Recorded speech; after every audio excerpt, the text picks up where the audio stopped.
Welcome to video number 4, and in this video I promised you in the previous video that I'm going to show you how to play the scales using the 5 fingers. So I'm saving you the trouble of having to use one finger at a time because you haven't seen a pianist playing with one finger. Now we are going to start by naming our fingers, and it's very key for us to understand that these fingers have names and they are numbered. So the thumb is numbered 1, the index finger is numbered 2, the middle finger is numbered 3, the ring finger is numbered 4, and the pinky is numbered 5, or the little finger is numbered 5. Okay?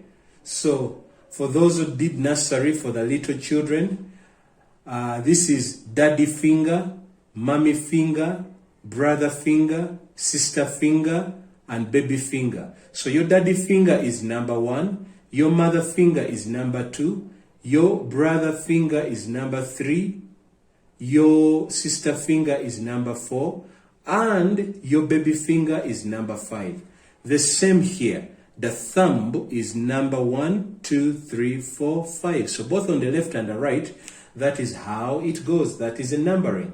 And so if you're going to play a scale, you use the format on the right hand, use the format 1, 2, 3, 1, 2, 3, 5.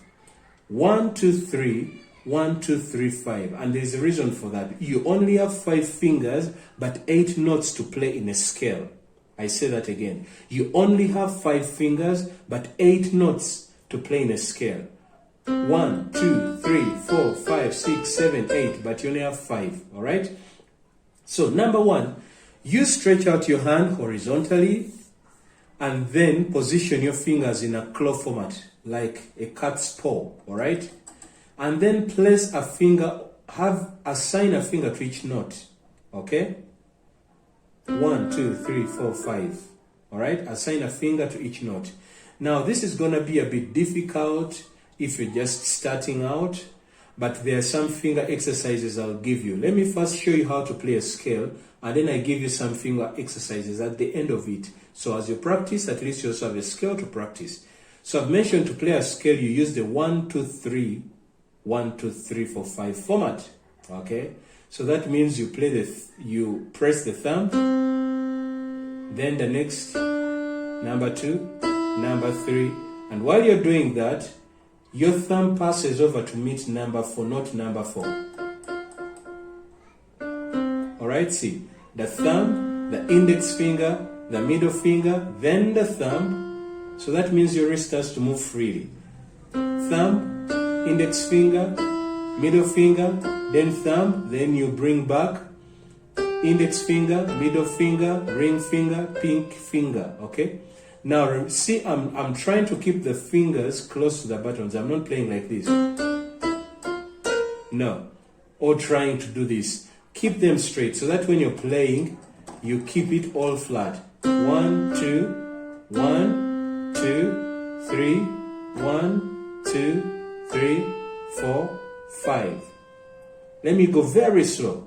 1, 2. So when you press the next note, you lift the previous note. So don't try to hold all of them down at the go. You'll make some weird sound. You can't do this. You will muffle the sound. So when you're playing the next note, you lift gently the previous note, a finger off the note, all right? So then the thumb runs to 4, and then you continue. So in terms of fingers, you're doing 1, 2, 3, then 1, 2, 3, 4, 5. But when you're playing notes, you're playing 1, 2, 3, 4, 5, 6, 7, 8. And when you're coming back, you finish all the fingers on your hand before you shift. So you move with 5, 4, 3, 2, 1. Then cross your third finger to play the third note in the scale. I hope you've understood it now. If I'm playing letters, I'm playing C, D, E.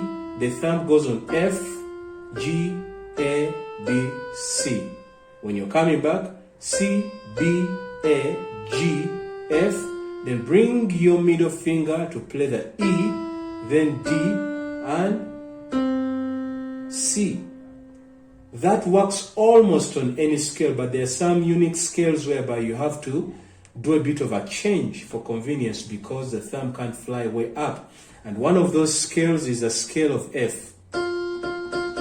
Now here you're applying the system and the pattern, the memory patterns you achieved in video number 3 about the full steps and half steps and full steps and the do, re, mi, fa, sol, la, ti, do sound. So I'm going to play the scale of the scale of F.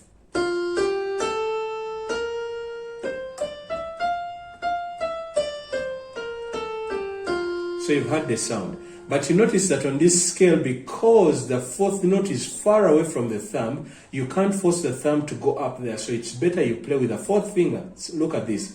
Thumb, index finger, middle finger. Now, usually the thumb is supposed to go for the fourth note, but you realize that the fourth note is far away, that I'm going to have to shift my hand that far if I am going to try to continue that. And it makes it a bit difficult. If you want, you can do that, but it's very unnatural. When it comes to speed, you're going to be hindered.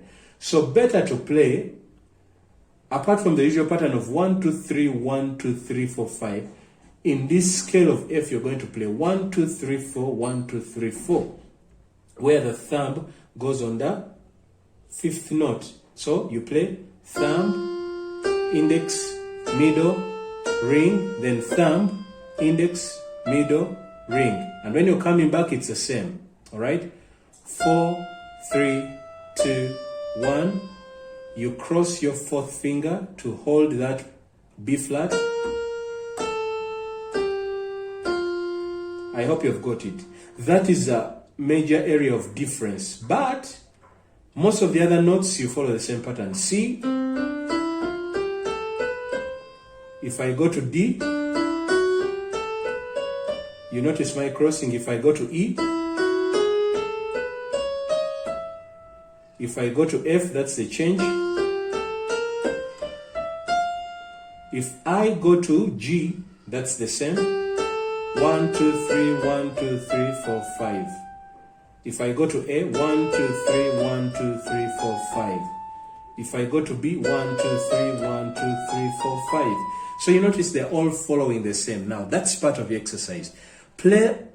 Find the scales of the other notes, the white notes only, before you go to the blacks. Play the scale in D, play the scale in E, play the scale in F, play the scale in G, play the scale in A, play the scale in B flat. And as you do this, don't just play for the sake. Master the sound and master the notes, especially the black notes that lie in any particular scale. Memory is key for you to understand. Now, I told you the last item I would do is to show you some finger exercises that are going to help you. Whatever you do with your right hand, you do with your left hand. What I didn't show you with the left hand when you're playing scales, for example, the right hand I showed you play 1, 2, 3, 1, 2, 3, 4, 5. Then you come back. 5, 4, 3, 2, 1. 3, 2, 1. When you're playing with the left and you're moving from left to right, first finish all your fingers and then use the third to cross over to play the remaining 3 notes. So what you do on the right hand, the left hand does the reverse. And this is what I mean. When you're moving from left to right, you are playing do, re, mi, 1, 2, 3, 1, 2, 3, 4, 5.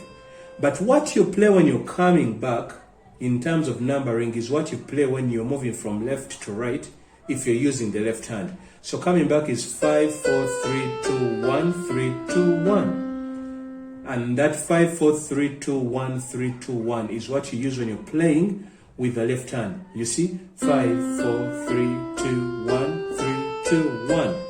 And when you're moving from right to left, you play the reverse of what the right hand was playing when moving from left to right. If I've confused you, you can always pause the video and go back. So 5, 4, 3, 2, 1, 3, 2, 1.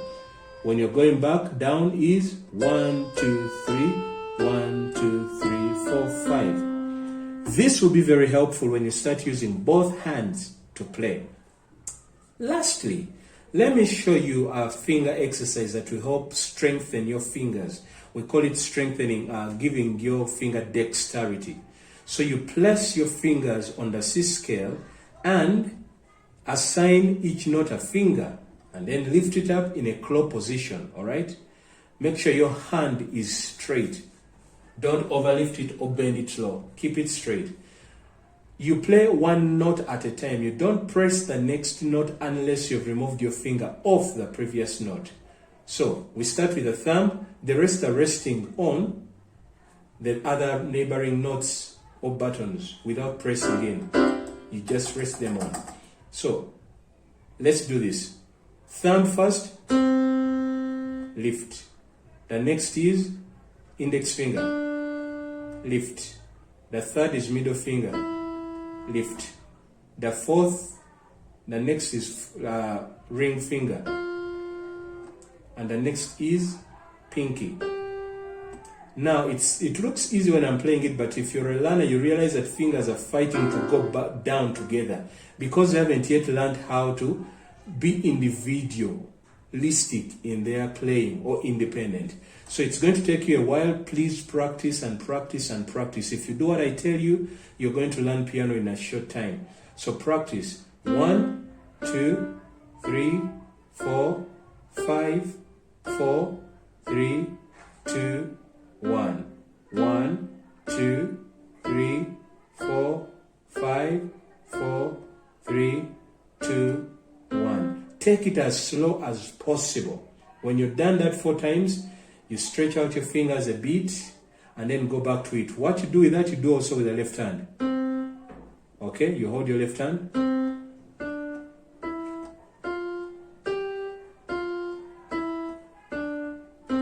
All right, this is a better position.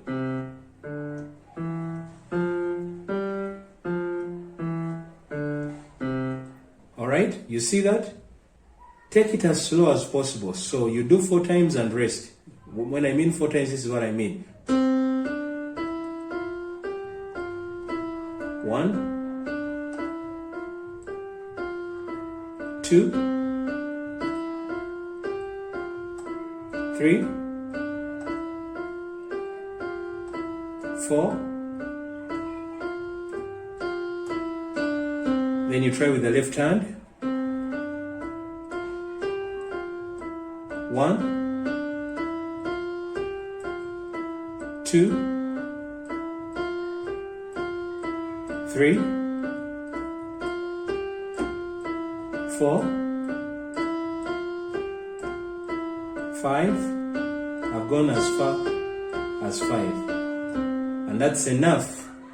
Practice this simple exercise. Don't rush to try and playing other things. Practicing and making your fingers learn how to be independent is going to be very helpful, because after that, you're going to try both hands for coordination, which is another game. So first master the right hand, then master the left hand, and then try both of them.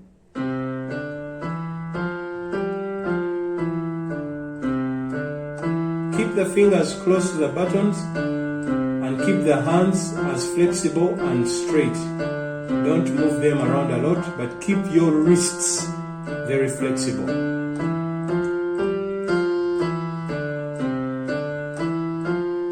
And you can try different things once you've learned. You can decide to move in opposites.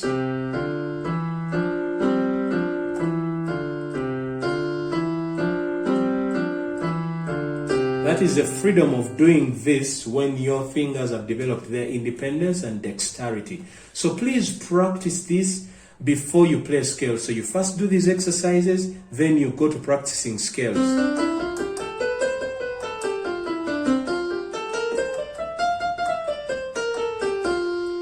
And the next homework in this video will be to play all the scales from C to B. This is what I mean. We start with C. Then we go to D. Oh, sorry.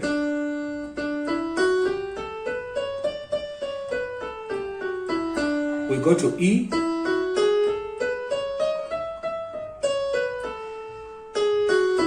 we go to G, F.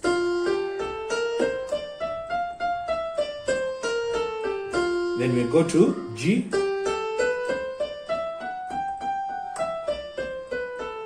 Then we go to A.